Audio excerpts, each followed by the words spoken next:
Welcome to episode 63 of the OVW podcast, the unofficial podcast of Ohio Valley Wrestling. My name is Jack Minogue. And I'm Brian Hines. How you guys doing tonight? With us, as always, is the disembodied voice of producer Tiny Brian. Hi, guys. All right. So it's 7:36 here on a Monday night. The Bengals, the almighty Bengals, Brian Hines' favorite team, plays at 8:15 tonight, right? About that time. Approximately, yes. We are going to Somewhere Dalton McKenzie is very excited. We are going to, not just Dalton McKenzie, but all of the Cincy boys. We are going to do the fastest ever review of OVW TV 1310, emanating live originally from Hot Point Davis Arena on September 19th, 2024 tonight. So let's roll through our usual house cleaning, and let's try to beat the clock because I'm a little bit behind in fantasy, and I really need to see what's going on. Not only are Bengals playing, but my What Are You Doing stepbrothers are playing, and I need to know because it's a tight game tonight. So let's get this done. Yeah, this is serious business. Okay, so if you're out on the road and you happen to catch an OVW show that we don't make it to, tag us in the pictures that you post online. Tag us at OVW Podcast. And every Thursday, you can catch OVW Rise at Hot Point Davis Arena at 6:30 p.m. Casey County Apple Festival, Liberty, Kentucky, September 27th. That's a new thing for us. We just added that to our list. Love the Apple Festival. Yeah. And one of the great festivals. That was after Riot Fest this past weekend, Yes, which we'll get into that here later. But LaPorte Civic Center, LaPorte, Indiana, on October 4th, and Rockin' Wrestling at Mom's Music in Louisville on October 5th. And you can get tickets to all of these at OVWTix.com. And all right. with that being said, do you have any small town? If only I had any stories from a small town to tell. If only I knew a place to find them. Maybe we can find some right after this. Hey, folks, looking for stories about small town Kentucky? Go to bluegrasshomefront.com. There you can find 2 seasons of our podcast covering everything about Kentucky music and stories. That's bluegrasshomefront.com. Now back to the OVW podcast, already in progress. This is the fastest we've ever done this. We cannot keep doing it this fast because he's going to make us do it this fast every week. Yes, he will. No. I really kind of prefer the meandering conversations. Yeah, we a little more, but we've been. You know what? Honestly, let's take a moment here before we dive straight into the coverage. We've been trying to pay a lot more attention to ourselves recently. That's why the shows have been a little off schedule, or one of us has jumped on with another one or whatever. Self-care. But hitting a year into this thing, having the success that we've had, that is only due to you guys, and only due to the talented OVW wrestlers. It's nice to be able to say it can wait a day, and give ourselves the breathing room and get ourselves mentally adjusted. Yeah. So. It is, and thank you for your patience. We normally have these out Monday morning, but we've really been cranking at the day job, and the weekends have all really been for rest and relaxation. So we're a day late, but we are not $1 short, and there's plenty of action to get to. So let's get to it, baby. Yes. So let's start with what I think you could now safely call is, do we like this spot we've sat at for the last couple of weeks? Is this our spot? Are you enjoying it here? Oh, up in the corner on the hard cam? Yes. Yes, I do. What do you think, Brian? I do like that spot, although I do like sitting up there where up there in the very, very the top other hard corner cam. on the opposite side, yeah. And when we will return there, that is our original spot. But it has been so nice to get. We know all of those people by face and by name. Yeah. It's been nice to sit with them. Now, are there going to be a ton of little brats running around there? Yeah, there is. They're the very nice children of the OVW. No, there are a ton of little brats, but it's fine. Easy Jackman. Hey, all those kids love you. And we love all everybody. those kids. Yeah, exactly. It is funny. It is pretty great to watch them. I watched 4 ladder matches, just among the kids. Oh, belts change hands. It's a pay-per-view all for 2.5 hours sitting there in that spot. I might have said this before, but I think it deserves saying again here. There's some good psychology in some of those matches. Oh, the kids. There's some really solid psychology in some of those matches. Like, I'm not saying that I get distracted from OVW and the superstars in the ring, but no, I do probably have undiagnosed ADHD, but I do rewatch it. I do rewatch it when we cover this. So yeah, sometimes I like to take a little slice out of my life and watch the kids' matches. And there's some. Al, you're not just teaching the people that pay tuition. There's some good psychology going on. The kids are learning things right there on that last row. They sure are. That's the show within the show. It really is. So Doug comes out to start things off, gentlemen. Let's talk about this. Well, hold on. Before we get to that, sure. I feel like they cut off the first 15 minutes. They sure did. Yeah, the YouTube was actually not running for the first 15 minutes. That's right. It came on sometime around the women's match. In the middle of the Tony Gunn versus the first bout there, Tony Gunn versus Leo Fox, who I'd never seen before. He's from the NWA, I believe. I see. I can double check. The gentleman that served in the armed forces, right? I thought that was the cowboy. I thought Leo was the cowboy. Maybe that was a pre-show match. That was the pre-show match. Was the cowboy and oh no, he was Iraq War veteran Leo Fox. Yeah, he was the gentleman that served in the military. Yes. But that's actually how he was announced. He was. Can we take a second though? Just a second. I know we're running tight. I really enjoyed. This is more your territory. You're in Victor's territory, sir. Mm-hmm. But the cowboy, the yeehaw boy. Yeehaw. I don't remember his name. It was Cowpoke something. And what was? It was incredible. What was the gentleman that he wrestled? No, it was basically no BS, but he said no gimmick or something. His name was No Diggity. Because he came in with no song, no music. He came in, black tights. Oh black yeah. I left all my notes at home. Black trunks, black boots. Man, I loved that. I want to see more of those two guys. I don't care where they are. I don't talk about two different opposing styles. And then the all Gaga guy got the victory. Went Gaga over it. The cowboy? Yeah. This will be on Overdrive. We're spoiling Overdrive here, folks. But that's fine. It's still a good match. Look out for this. Yeah, look out for this match. Look out for these two gentlemen. Yeah. They are both incredibly talented in their own ways, and they play perfectly off of each other. Look out for those two gentlemen. Okay, we need to get back onto the main card if you want to get out of here for the match. We got an football. Hour. We do not have an hour. We've got an hour. It's fine. So, Doug comes out, basically says that Cash is off. Yeah, but watch Overdrive this week. Yeah, it's Overdrive. The pre-show was really good this week. Absolutely, in all seriousness. Indeed. Yeah. Doug comes out, gives Cash the night off, tells him that next week he will have to face Shira. Yeah, he was banned from the building. Cash Flow is banned from the building. Mm-hmm. But he will face Shira next week. Then my favorite thing about this opening few minutes was when Human Thumb, Adam Revolver came out and tried to get Shannon the Dude, who walked out with the full revolution. The full revolution this week included Shannon, EC3, and the future Will Austin. A lot of tail hangers there. Yes. Coattail riders. And that they will tail not. riders, yeah. And before really Doug gets to them specifically, Human Thumb, Adam Revolver comes out and tries to get Shannon, like, come on, have some dignity, as if Shannon's going to do that. But Doug does kind of throw them out of the ring, and then he beats EC3 out of the club. So I think let's start here. Let's start here. Brian Hines. Yes. Cashflow versus Shira. What do you think about it? How are you feeling about it? Ominous. Really, I got one. PG-13. Really shitty to place these two guys who have not tagged with each other since Cashflow got sent away from a storyline perspective. Really shitty, really venomous, really bad. Like, Perfect really Doug just move. bad guy stuff, right? It's almost like the heels are in charge. And then, like, moving on, well, I mean, where do you move on to?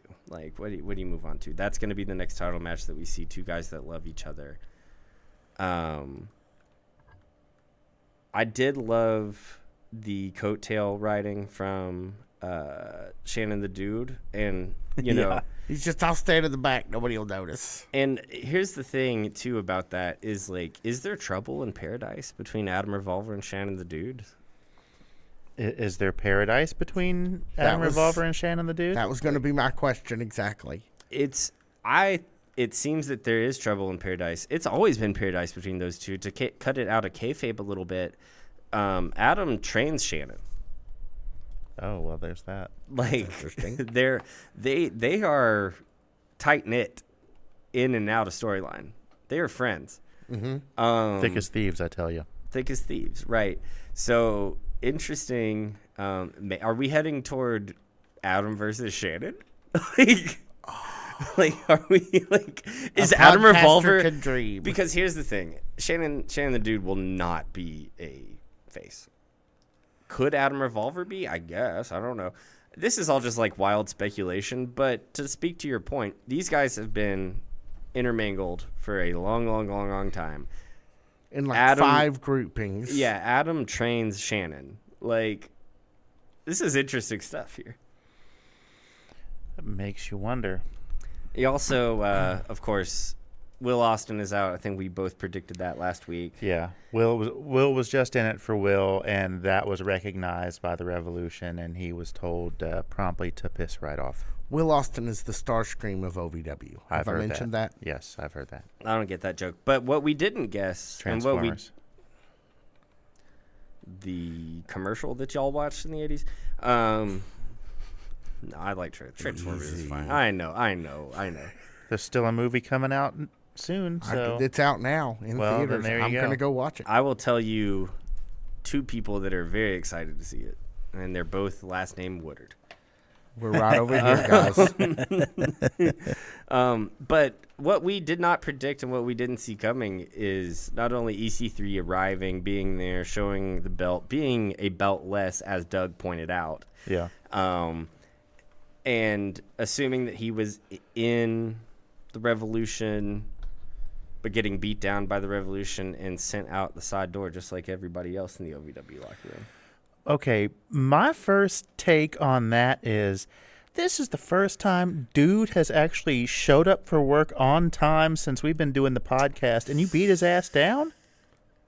What the hell, man?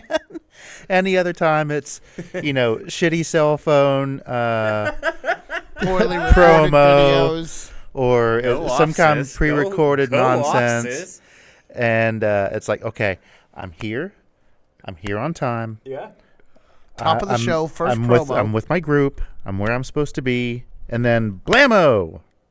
I'm not quoting Latin. None of that stuff. Yeah. What the thing that surprises me is that A2 Brute. Yeah, his championship reign survived the night. I cannot believe that they did that, and then they're going to bring him back. Oh, from a fan's perspective, which is what we do here. It's not Wednesday night here, guys. No, so this is completely unofficial. It's all off the record. I actually cannot believe that they didn't. Doug's in control of the whole fucking thing. Sorry. Now PG-13. PG-13. Doug's in control of the whole damn thing. Edit that out, Malachi. I probably want to use the F word later, so just edit that one out.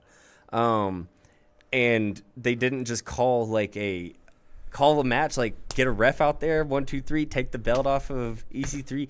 There's literally okay, that would have been the thing to do. Yeah, that's what I thought was going to happen. While it's just us talking, there's literally nobody. No, nobody's listening. That wants EC3 to come back. That's not named Ethan Carter III. Yeah, we're pretty much done with it. Wouldn't you agree, Mr. Hans? I guess I got to agree since we're all just here talking about ourselves. I mean, yeah, I kind of feel like the storyline's run its course. But then again, I mean, with this turn of events, who knows? Is it possible that Ethan is hurt? Because he did just drop the NWA. Well, I think it was just time for that. Well, I don't know. It could be. But here's my thing. Since it's all just talking here, it ain't just us talking. It's the fans talking, and it's the wrestlers talking. Why did we not just take the belt off of this guy and start something new here? I'm sure they will. In all seriousness. I don't know. I don't either. I don't either. I don't make decisions. There is, and this is like might just be me nitpicking where I don't need to pick no nit, but Still have not hit about one. I know. We're getting there though. We got an hour, so it's fine. But there is a part-timer with at least as much clout and ability in the indie wrestling world in the same price range as EC3 that people would much rather see. I don't know who that person is because guess what? I don't know the price range of stuff. I don't know any of that stuff, but I know There's probably a better buy out there. exactly. All right. Okay, let's move on, shall we? Let's get into bout 3. EC3, it seems, is on the side of the OVW locker room for the time being. Or at least he's been thrown over there. Who knows how loyal he'll be. At least outside of the Revolution at this point. Yes. I don't know where we're going So with this. Tony Gunn versus Leo Fox. That's the Iraqi war veteran. Yes. On YouTube, we only get to see the very tail end of this match, but Leo Fox was very impressive. Mm-hmm. I believe that was the first time we've seen him in OVW, at least during the course of our tenure here as a group. To be honest, I want to say that we've seen him before, but it's only because a Iraqi war veteran sticks out so prominently in my mind. You may have seen him in the time. No, I don't think we've seen him since we've been covering this as a group. You may have seen him before. Or maybe he was in the Rumble or something like, like I don't know. that type of thing. If we're wrong, I'm sure we'll hear about it. But as a standout singles performance, definitely yes, the first time I've seen him. So we know from Fan Zone Live on Wednesday nights that Tuss and Chains were scheduled to have a tag title bout against the Revolution. Yes. And unfortunately, we know the sketch that happens right after this bout. Doug is looking for TW3, and nobody can seem to find him, so we don't really know what's up with that, and it's not resolved at this point. But yeah, and we won't, again, get too much into it, but like I would just say maybe we just expect a little less TW3 in person over the next little while. Short right? term. Short term, hopefully. Beyond that, All I don't know. So let's move on. Brian, take us into bout 2. Okay, this is the first of 2 women's tournament matches for the #1 contendership for the OVW women's title. On commentary, I was surprised to see J-Rod. I think it's really important to get J-Rod out in as many places as the women's champion as you possibly can. Mm-hmm. One of the easiest being the commentary desk. People just don't know very much of J-Rod yet. Like, So how do you guys think she did on commentary? I thought she was really good on commentary. I think that she is very, very obviously character heavy right now. Sure. And when some of that stuff equals out, she's got a gift for gab. She's good. She's good, and she's very naturally charming. It's interesting that our first foray into J-Rod for a long-term story angle is that she's a heel because she is so naturally a babyface. I honestly kind of feel like she's fighting against her babyface intentions sometimes, even on commentary. But she's very charismatic and does have a gift for gab. That she does. So Which now- made for, a good commentary. Absolutely. Yeah, Well, she and added you're- to both these matches, I would say. She's put up there with 2 pros, too, who are going to bring the best out of her. So, table full of pros in the commentary team at OVW. Absolutely. So Tiffany gets the win here. Surprising. What do you guys think? Freya versus Tiffany? I mean, you knew it was going to be a battle because, Freya is, among the most formidable members of the women's locker room, if Always. not the most formidable. I mean, any given day, it's any of them. But, I mean, I wouldn't mess with her, that's for sure. No, after the show Thursday, Freya did actually pull up a video and show me, like, it looked like maybe her shoulders weren't fully down. Really? And she was pretty insistent on it too. So I don't know what's really going. I know Freya's in action on Thursday, but I'm not sure if she found a way back into this tournament or not. But here, apparently eliminated. Now, that could be some really, really, really interesting storytelling if Freya was throwing us a breadcrumb there. And I would be all for that, right? Yeah. And especially with Tiffany, who is so, slimy as a character. Yeah. And Freya, who's like, more and more so, especially in the past year, this like dominant, I'm good, how can you beat me, I always do the right thing type babyface. That could be a lot of fun. Except she did go after Tiffany after the match. Well, I actually was going to say something about that. Maybe that plays into, maybe her frustration is that she knows that Tiffany stole a win, so she went after her. Also, that was a quick roll-up. It really was. It was a very, very quick roll-up, a very, very just safety pin tight roll-up. Yeah, I'm sure that Freya was stunned. You can tell. But you know what I liked the most about all of this match? What's that? Tiffany selling the beatdown after the match.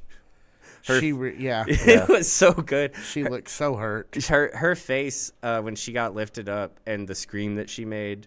Maybe it was just some of that live wrestling magic, but it was. She reminded me of the mom in Beetlejuice. It was that good. Hey! Don't say it again. Well, you're safe. I can't. I have to warn you. As soon as 2026, there's going to be people saying it every day whenever they release a trequel to that movie because it's good. It was. Have you seen it? Oh yeah. Yeah, it's good. We went and saw it. We went and saw it with PS Tuesday. Yeah. You guys went and saw it together? Me and PS replaced it in time and. They normally have we usually watch anime. You guys are chodes. Shame. We're sorry. You want to go next time? Well, yeah. Dude, do you want to go see it again? I can't want to go see it again. I do want to go see it again. Let's go to Kentucky sometime this week. All right. Well, I mean, we're going to be hard pressed to do that, but with all the other stuff that we've already got planned. So one more thing I do want to bring up about J-Rod in this moment is she did mention here she was trained within the bloodline, like Rikishi. Some folks that are connected to the bloodline is where she got her training. I did see that in the chat when I went back and watched this on YouTube, but I didn't. I missed the beginning of that discussion. But wow, yeah, that's pretty impressive. Well, I mean, in the current age in wrestling, who better, right, to say that you were trained by? No, they're certainly the next 25 years of wrestling. That bloodline.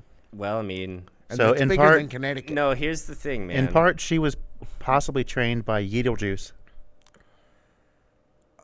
Wow, I had to think about that one for a minute to figure out. I posted the meme on Facebook a couple of days ago, so it's not like I came up with that on my own. They should have done more with Jenna Ortega. That's my biggest complaint. Okay, let's not get off into the movie. Oh, now come on. They should have done. She's so good. They could have figured out anything better for her to do. You know what she could have done, Jackman? She could have told us about Bout 3. What's Bout 3 look like? Oh, Bout 3. Oh, Jenna Ortega. Do you want me to do it like her in Beetlejuice? Sure, if you can do it quickly. Beaches and cream. Crystal White. Oh. Versus Jay De Niro and Tony Evans. I guess Crystal White's a pretty good valet, but I just don't know if I believe in valets. Wow, that does set my 90s goth soul afire. Look at that. Yeah, hang on. Brian Hines, what do you have to say about this match?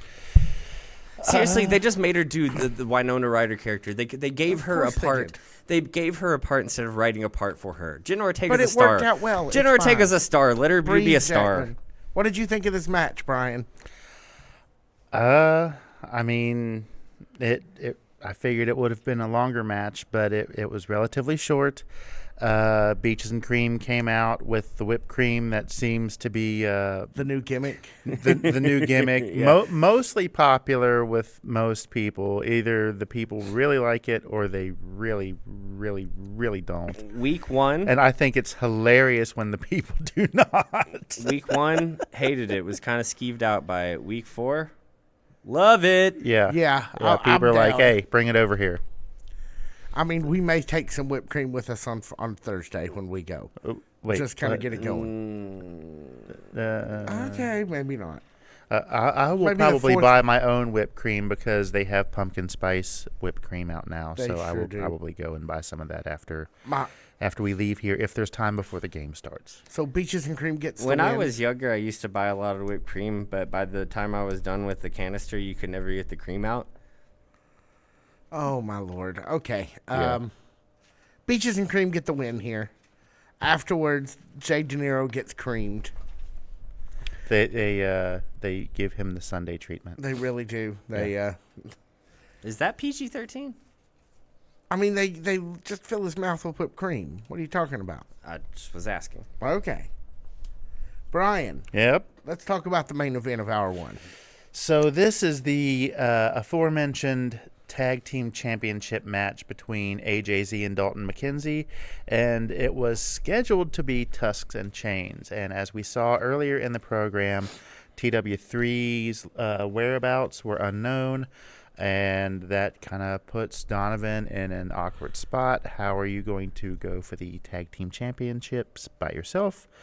So once everybody gets to the ring, they're kind of wondering, hey, how are we going to do this? If you don't have a partner, you can't compete. And guess who comes in to saves the day for Donovan Cecil? None other than Jack Vaughn, the veteran. Le Vetron Jack Vaughn. So The Cincinnati boys. if they How were, are the Bengals doing? What time is it? we still have 13 minutes. Okay, all right, perfect. In terms of game time, we still have 13 minutes. But as far as the show goes, we still have an hour, so we're good. So if this was a new tag team, say T-Dub is just out of the picture, and Jack Vaughn teams with Donovan Cecil, what is the name of this tag team? Is it Tusk and Stash? I don't think that they should just try to sub out T-Dub for Jack in that name scheme. They should come up What with about something new. Jurassic Vet? What about Stash and Mammoth? I like Jurassic Vet better. Like, just, Jurassic Veterans. Roar. Oh, my back hurts. something like that. That's not. I got 3 things since we're moving fast here. Number 1, Jack Vaughn has kind of become the go-to babyface tag partner guy. This is the same thing he did with Luke Curtis a few weeks ago. Sure. A few months ago at this point, I guess, more Yeah. accurately. Number 2, honestly, really just wanted a Donovan Cecil, what they call Handicap it? match. Yeah, a handicap match. Oh, that would have been something. Let him win, and then he just carries both belts around. And number 3, it was always 2 things. But I honestly kind of, it would have protected him. It would have protected Donovan, and it would have been a lot of fun because just get the power guy to do all the power stuff on 2 big guys. AJZ's not a small guy. Dalton McKenzie's not a small guy. No. Have him wrestle them like they're 2 small guys. Have him win. I would have loved that. Yeah, that would have been great. But keeping Jack Vaughn relevant and Jack Vaughn a babyface and Jack Vaughn as the utility player on the OVW side of things. Probably a good way of looking at it. The key utility player. He can be slotted into anything. He'll show up in the 5-man rumble. He'll show up when the babyface needs a tag partner. He'll show up during a beatdown. That's a good spot for Jack Vaughn. Yeah. So. And they might have actually pulled out this win, except Doug came and hit Jack with the tag team belt to allow, and that ended that in a disqualification. That they looked good as a unit. It did not look like Tusks and Chains either. No. It looked significant. Yeah, they had their own But kind of... they also didn't mind borrowing No. from Tusks and Chains. They didn't mind, and Jack Vaughn's a big guy, and it's not like TW3's a small guy, right? No. But Jack Vaughn's he's lanky and he's tall and he's slender and he's a little harder to throw around than TW3. They still did some of that Donovan T-Dub offense in this match. Maybe not to the level that he was doing it with T-Dub, but it is a different tag team after all. But I do think that there were callbacks to Tusks and Chains. Oh yeah, definitely. All in all, I'd like to see more from them together. What it comes down to is they could do this forever. They could never do it again. Jack Vaughn is the guy when someone needs a partner. Yeah. Love Jack. Come back and see us again sometime soon, Jack. Yeah, Yes, come back please and do. see us on a day where it's not so busy. I feel like Yeah. Come back when we can actually focus on you. Yeah. Come back. You haven't. Well, we been... could say that for anybody Any of who them, stopped in during Yes. one of the Manchester shows, because my God, those days are a circus. I And mean, really they're are. fun. They're really fun. But And pretty much anyone that stopped by in the first year, come back, because I'm on Lexapro now, and I think that the interviews are better. But let's go on. Take us into about 5 here, top of hour 2. Oh gosh, Will Austin, Dustin Jackson. What more needs to be said? These two guys have the chemistry of two wires being stuck together. Like they will blow each other apart. So Brian, we saw these two go at each other at the State Fair. No, well, yes, there too, but Jackman and I saw it at Country Boy. Well, actually, I was in town. I was at McGoffin County High School that week for my friend Trey's homecoming. I was not at Country Boy. I was not at Country Boy. All right. Wait. He's pulling a bit. That's not right. So, if you were at Country Boy, Brian, to play into your weird bit, how would this match compare to the one that you might have saw there if you were actually there? How do you like? Let me phrase it a little less meta. How would you compare the Dustin Jackson and Will Austin that you saw this past Thursday to the Dustin Jackson and Will Austins you've seen prior to it? But not the one that I haven't seen. But not the one, correct. Yes. Okay, good. I'm glad we cleared that up. It's just another chapter in a really, really great rivalry between these two. I mean, I would love to see this rivalry go on for months, maybe even years. I mean, because they're so evenly matched in terms of skill. They're, a really, really good balance, counterbalance, and I'm just looking for, what's going to happen next.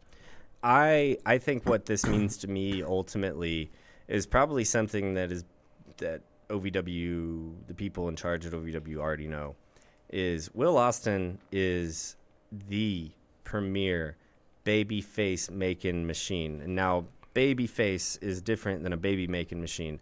But right. I bet Will Austin's pretty good at that too. The PG-13. You put that's dude. That would fly on Nickelodeon. That would fly on Nickelodeon. Sure. Will Austin and Dustin Jackson are so great together, but we were saying the same thing about Buzz and Dustin. Yeah, we were saying the same thing Buzz about and Will. Buzz and Will. We were saying the same thing about Hoda and Will. What's the lowest common denominator here? What's the X factor here? It's Will Austin. You're going to say it's Will Austin. It's Will Austin. Yeah. Do you have a different opinion, Brian? You No. sound skeptical. No. I don't have a different opinion than that. I just knew where he was going with that statement. Dustin is the most well-suited of all of the gentlemen I mentioned to bring the best out of Will. Well, because Dustin and Will is the best well-suited. Player. Yes, and Will is the best well-suited to bring the best out of Dustin as well. But these guys got it. And I think that's why it was such an obvious choice here to just put them back together again. Dustin Jackson takes the victory, though. Yes, he does.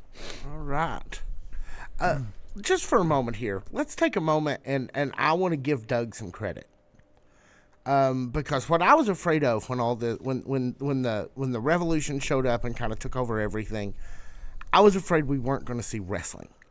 I was afraid we were going to see every match would end up being a no, like the Revolution comes out and beats up the OVW every time. Mm-hmm. And to their credit, having all the power in the OVW, the Revolution has used it with wisdom.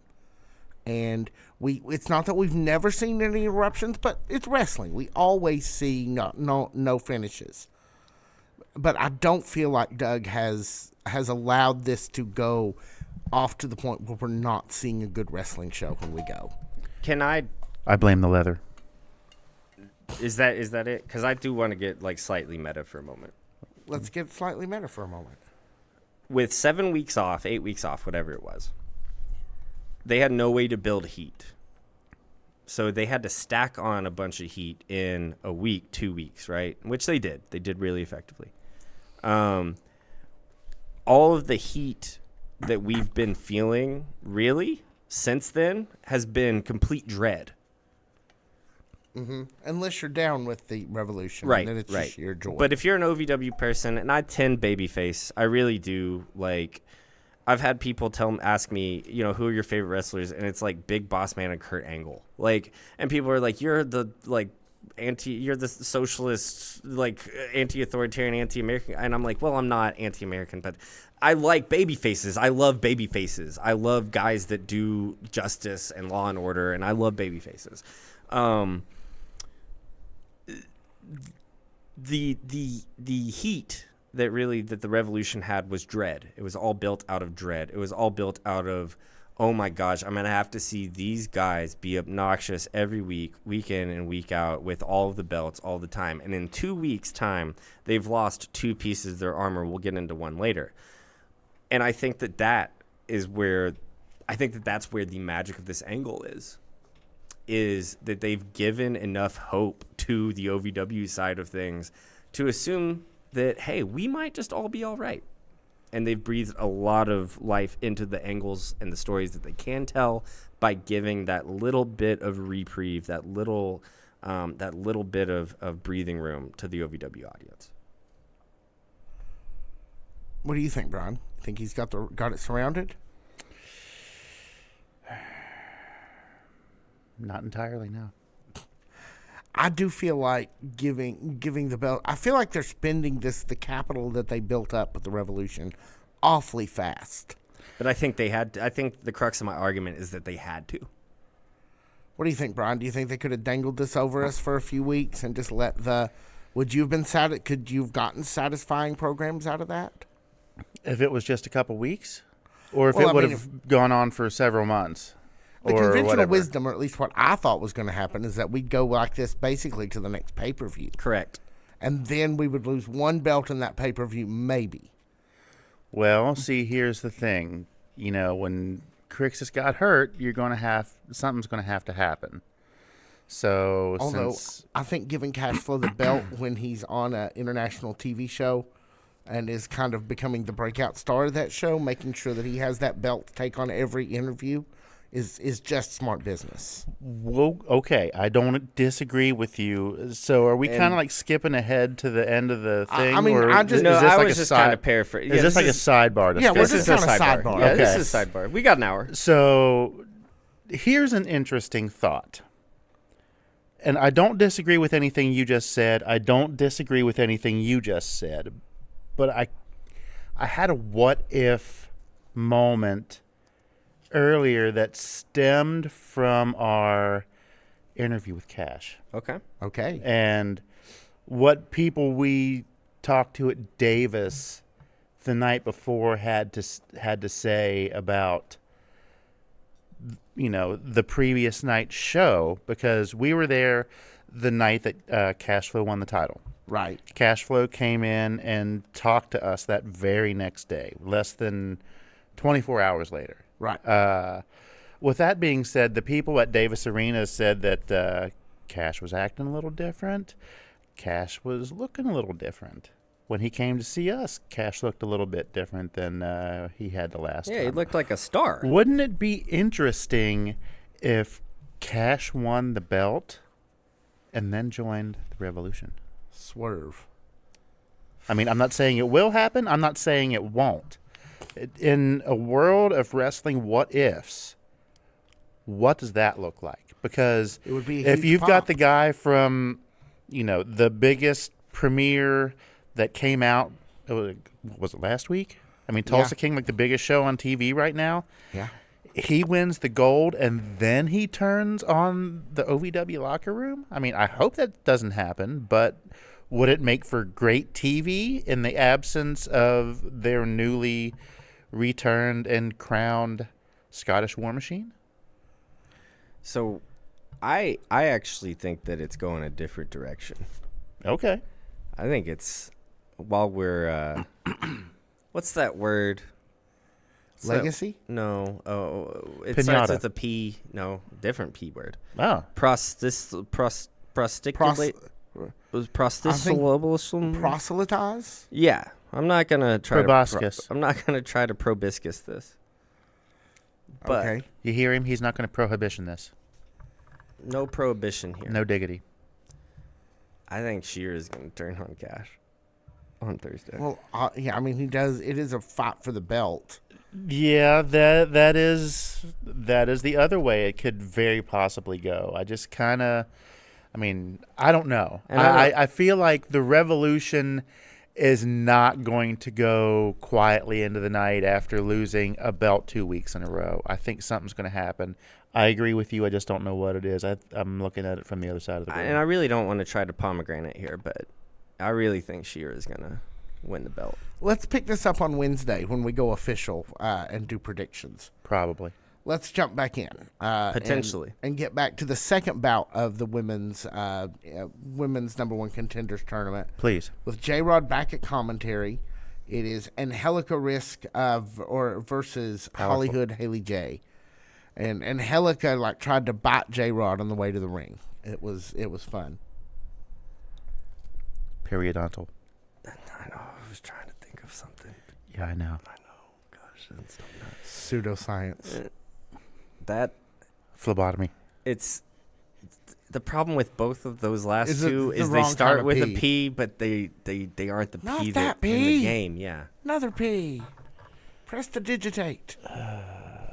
I was thinking of masticate All right. whenever you talked about biting, but then I remembered it didn't even start with a P. It No. does not. It starts So with let's the give MP. let's give Hollywood and Angelica their due here. Proper. Proper. They're proper due. Yes.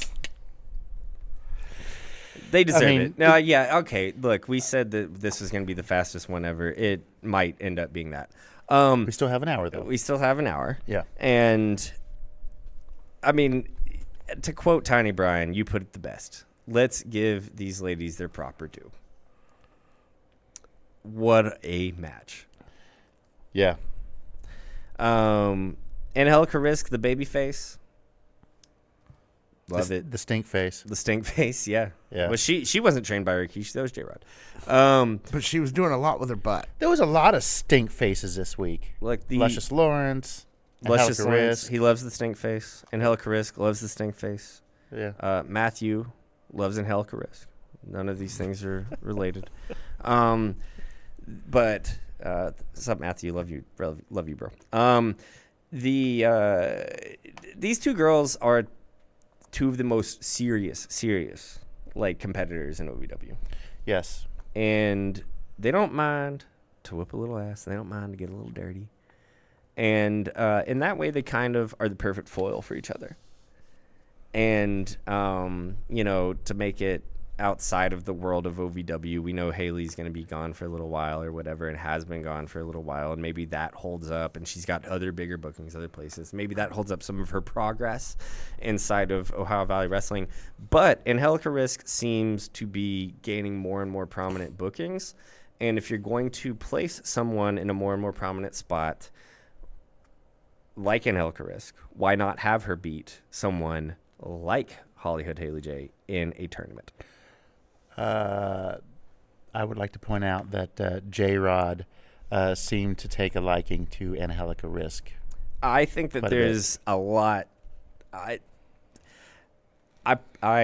predicted this a couple weeks ago. If we're going back to P words, Predict. Angelica Risk is going to end up in the Revolution.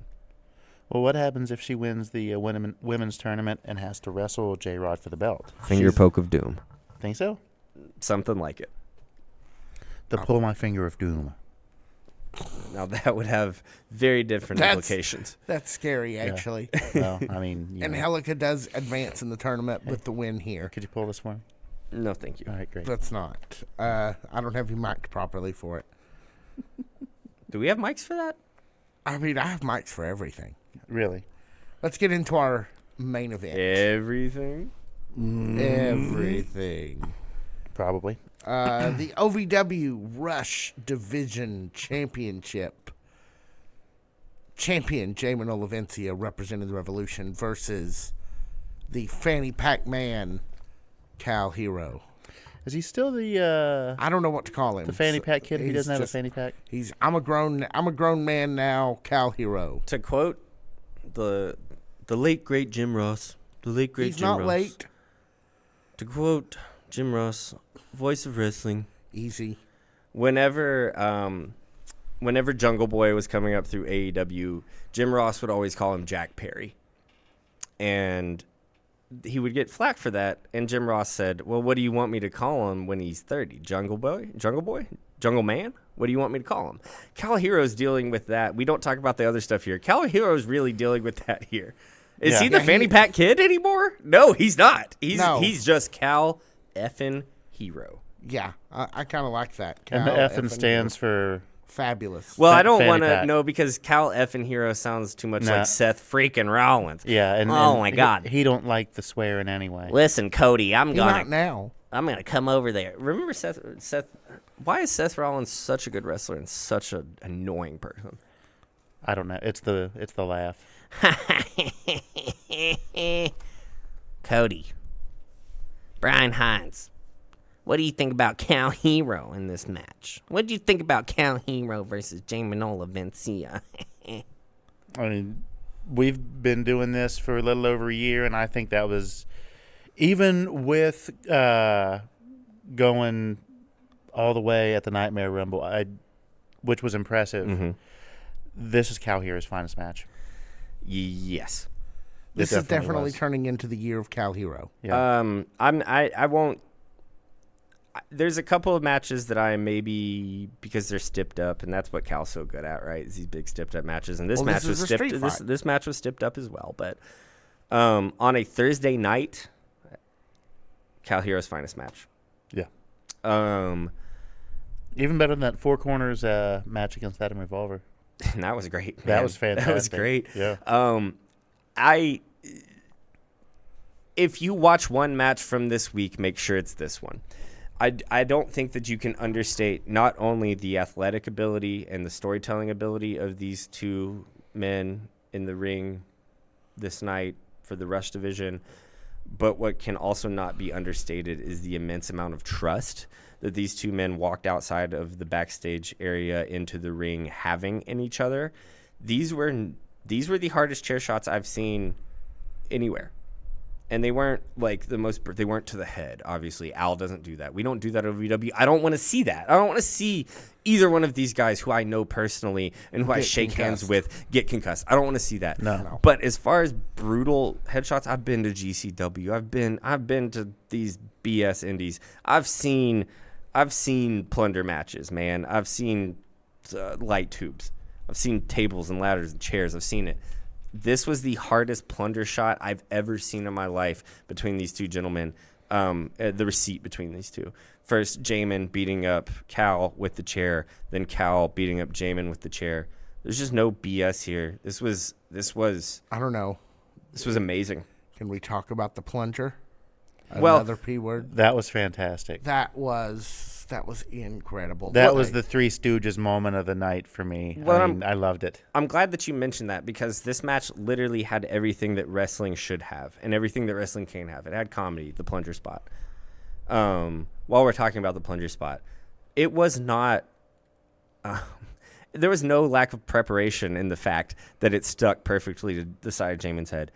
I have no doubt that those two guys sat out there for as long as it took, and Jamin got a plunger stuck to the side of his head to figure out what the perfect angle of it was to get it stuck on his head. Yeah. I have no doubt about that. That plunger did not stay stuck to the side of that man's head for as long as it did with as much motion as he did without an immense sense of preparation. Practice. And skill. Right. And it looked like, oh, ha, ha, ha, ha, ha, ha, silly. And it was ha, ha, silly. I laughed my head off. He got he was tough. He was a badass. He was beating up on Cal, and he got humiliated right before Cal went in and did the same thing twofold that Jamin had done to him earlier in the match. This was perfect storytelling, perfect psychology. And again, I know I said it whenever I started going on this rant. The main thing from this match that needs to be taken away is the immense amount of trust that these two men had in each other while they were putting this match on. I loved this, guys. You guys, I said this to Jamin. I did not get the chance to say it to Cal. You two gentlemen should be very, very, very proud of yourself for the main event of this television series here. Yeah, this is probably the best match I've seen all year. Yes. And on a Thursday night, definitely. That's really saying something. And, I mean, it was a regular... it was a street fight, but there were some things in there that you don't normally see, like the really, really giant rope. I haven't seen a rope that size since the Cliffs of Insanity, for crying out loud. Yeah, it looked like... the plunger was great. Yeah. Looked like Jerry Graham and Dusty Rhodes that rope did. Like, it was the biggest bull rope I've ever seen in my life. Yeah. Just insane. And, again... not only... we've said this last week, but we haven't said it today. The set building, the world building, the stage building, whatever you want to call it, of the new lighting system, bringing in all of the importance of the moment of a main event match. Prominent. Bringing in all the prominence of a moment of a main event match. OVW, really, guys, Cal Hero, Jamin Olivencia, Doug Basham, Eric Cornish, Daniel Spencer, everyone involved here. The commentary desk, Al Snow. Wherever he is. Congratulations on this match. This was really... And this whole week, really. This was really... Yes, this whole episode. This was... This was as good as it gets. I often say this to you when I'm very, very pleased with a performance. And I said it this past week. Perpetually. That's one way to do it. Prominent, yeah. Prominently, that's one way to do it. Yeah. And I said that proudly. I proudly said that's one way to do it. That is almost I feel like my grandmother, who was a very, very loving. She was not persnickety. Well, yeah, she kind of was, actually. Okay. But she was very loving, very, very intelligent woman who had a lot of love to give in her heart, but was not very good at giving compliments. And she would often say things like, that's one way to do it, when she was pleased. Mm-hmm. And OVW, that was one way to do it this week, guys. Hey, take us to our postlude, somebody. The OVW podcast, the 10th Carney Award-winning unofficial podcast of Ohio Valley Wrestling. Unofficially winning podcast of Ohio Valley Wrestling is produced by Blacklight Moon Productions at Nut House Studios in Lexington, Kentucky. The OVW podcast broadcast team is Jack Minox and Brian Hines. Our studio engineer and editor is Malachi P.S. Woodard. Executive producer is Tiny Brian K. Woodard Sr. Producer for the Blimp is Victor Panderson. Join us wherever you find your podcasts, guys. Please. We're on all the social networks. We're on all the social platforms. Rate us 5 stars. That stuff means a lot. Subscriptions mean a lot. Telling us about your friends mean a lot. Sticking with the OVW Fan Zone on Facebook means a lot. Joining us on Wednesdays for the OVW Fan Zone Live on OVW TV means a lot. And seriously, come to Davis Arena. And doing this, and come to Davis Arena. Come back. Tickets are easy, they're as easy to find as they ever have been. OVWTix.com. Plentiful. And for this podcast, I am very proud to be here, and I'm very happy. Because I'm Pappy Papalone. I'm very... Give me a P word. Proud. I'm very... Puerto Rican. I'm very... Not... No? Okay. I'm very pleased for what we've done tonight, guys. Thank you, PS. Let's get out of here. Love you guys. Proper.